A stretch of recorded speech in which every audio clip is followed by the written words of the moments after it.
and their good karma is from doing dana. They did a lot of dana, hoping to be reborn as a Naga.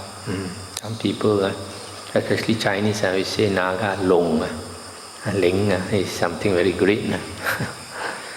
But in the range of heavens, they are very low. So the following other suttas also are similar, except that instead of the egg born, refer to the womb born and the moisture and born spontaneously Nagas. Now we come to the next chapter, 30, Supanna Samyutta. Discourses about Supannas. Supannas are these bird spirits. Another name for them is Garuda. Garuda in Chinese we call Ta Peng Jin Chi Niao, I think. And they are supposed to be very huge heavenly birds, and they are enemies of these Nagas because they attack and eat these Nagas. And these Nagas, we heard earlier some other sutta about the Brahma, chapter on the Brahmas. The Buddha was talking to one Brahma, and the Buddha said in a previous life he used his psychic power to save some human beings in the ship. Some human beings were in the ship and some Naga wanted to eat them. So he caused a storm to arise, tried to make them drown. So you see some Nagas, they feed on humans. And these Garudas feed on them. 30.2 at Savatthi. The Buddha said, monks, there are these 4 modes of birth of Supannas or Garudas. What 4? Supannas born from eggs, Supannas born from the womb, born from moisture, Supannas of spontaneous birth. These are the 4 modes of birth of Supannas. Therein, monks, egg-born Supannas carry off only Nagas that are egg-born, not those that are womb-born, moisture-born, or spontaneously born. Womb-born Supannas carry off Nagas that are egg-born and womb-born, but not those that are moisture-born or spontaneously born. Moisture-born Supannas carry off Nagas that are egg-born, womb-born, and moisture-born, but not those that are spontaneously born. Spontaneously born Supannas carry off Nagas that are egg-born, womb-born, moisture-born, and spontaneously born. These monks are the 4 modes of birth of Supannas. So you see from here, you can know that these Supannas or Garudas, they eat these Nagas, they carry off these Nagas. So because these 4 types of rebirth, they have a system. The egg-born being the lowest, and then followed by higher is the womb-born, and higher is the moisture-born, and the best is the spontaneously born. So those Supannas that are egg-born can only attack and carry off those Nagas that are egg-born, whereas the womb-born can carry off both the egg-born and the womb-born, and then the moisture-born can carry off 3 types, and the spontaneously born Supannas can carry off, attack and carry off all 4 types of Nagas. 30.3 Savatthi. Monk asked the Buddha, Venerable Sir, what is the cause and reason why someone here with the breakup of the body after death is reborn in the company of egg-born Supannas? And the Buddha said, Here, monk, someone acts ambivalently in body, speech and mind. He has heard, egg-born Supannas are long-lived, beautiful and abound in happiness. He thinks, oh, with the breakup of the body after death, may I be reborn in the company of egg-born Supannas. Then with the breakup of the body after death, he is reborn in the company of egg-born Supannas. This monk is the cause and reason why someone here with the breakup of the body after death is reborn in the company of egg-born Supannas. That's the end of the sutta. So this one is similar to the Nagas. A person, he has good and bad karma, and he's always thinking of these Garudas, hoping to be reborn as these egg-born Garudas. So that's why it's reborn then. So what we think is a bit dangerous. Sometimes we keep, we like something, we keep thinking about something, then we create the affinity. And, so similarly, for the other three types of Supannas, the womb-born, moisture-born, and spontaneously born also are similar. Then 30.7, and the monk asked the Buddha again, Venerable Sir, what is the cause and reason why someone here with the breakup of the body after death is reborn in the company of egg-born Supannas? And the Buddha said, Here monk, someone acts ambivalently in body, speech and mind. He has heard egg-born Supannas are long-lived, beautiful and abound in happiness. He thinks, oh, with the breakup of the body death, may I be reborn in the company of egg-born Supannas. So he gives food, he gives drink, he gives clothing, he gives vehicles, he gives garlands, he gives fragrance, he gives unguents, he gives beds, he gives dwellings, he gives lamb, etc.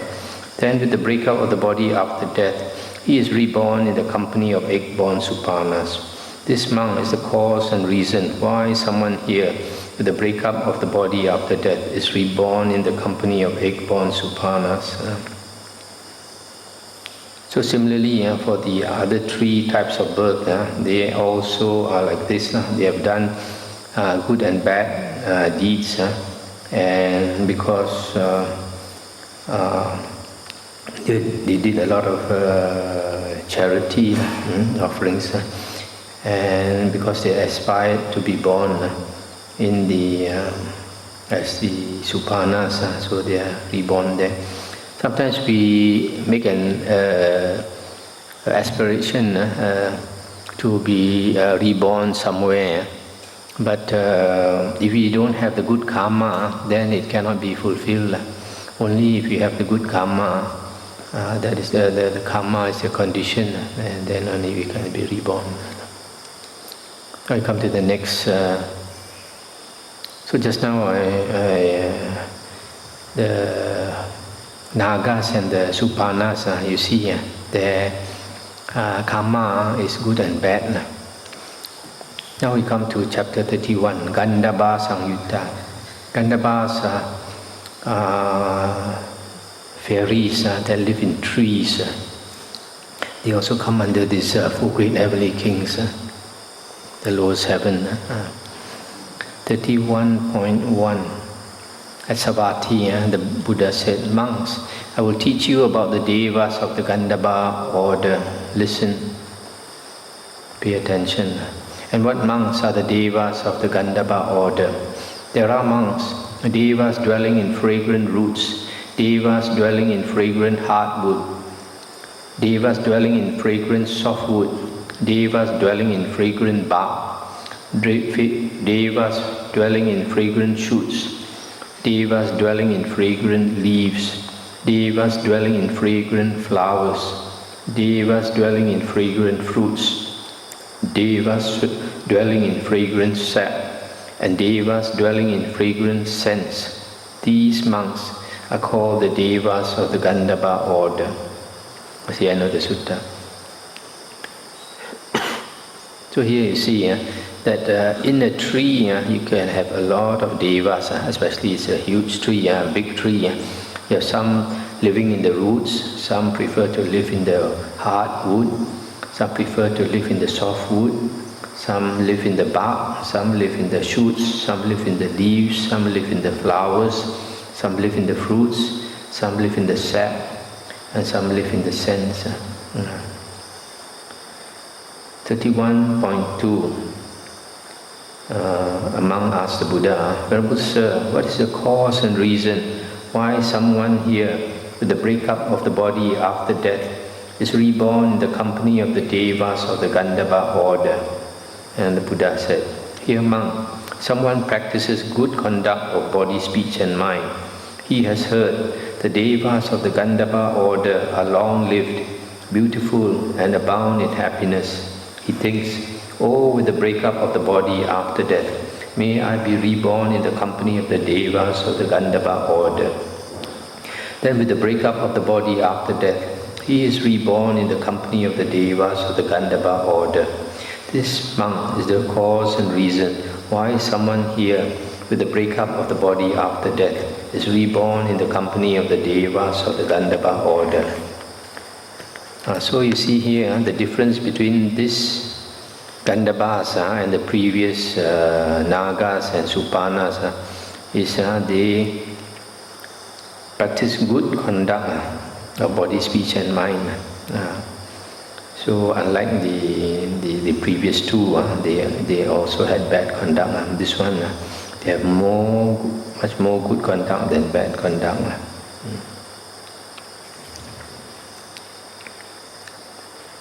31.13.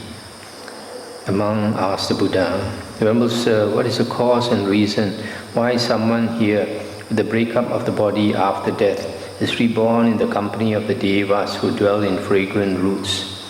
And the Buddha said, "Here, monk, someone practices good conduct of body, speech and mind. He has heard the Devas who dwell in fragrant roots are long-lived, beautiful and abound in happiness.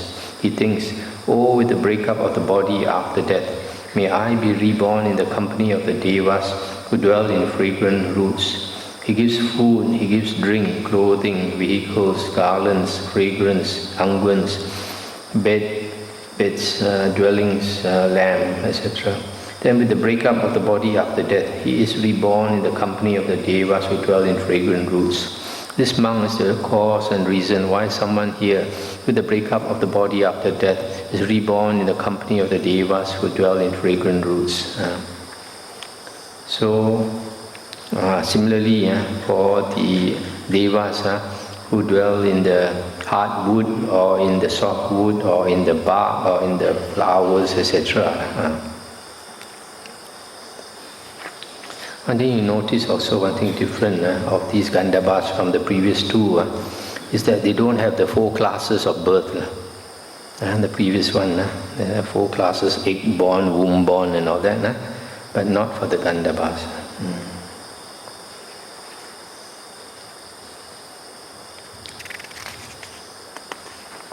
I go to the next chapter, Valahaka Samyutta.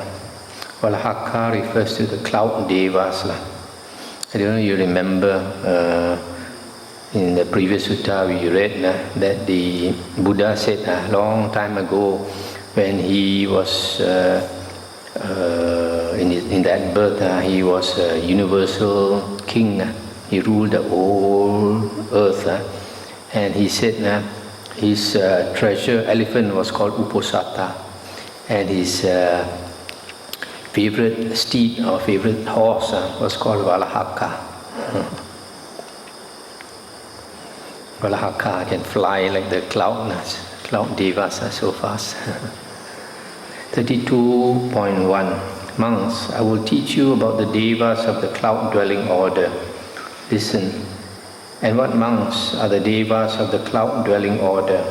There are monks, cool cloud devas, warm cloud devas, storm cloud devas, wind cloud devas, and rain cloud devas.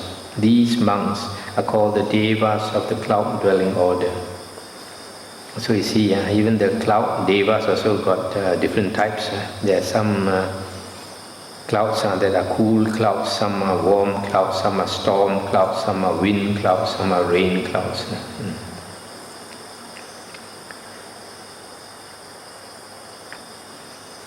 And then the 32.2, the monk asked, similar to the previous one, what is the cause and reason? Someone is born as a cloud deva, and The Buddha answered that is similar to the Gandhabbas.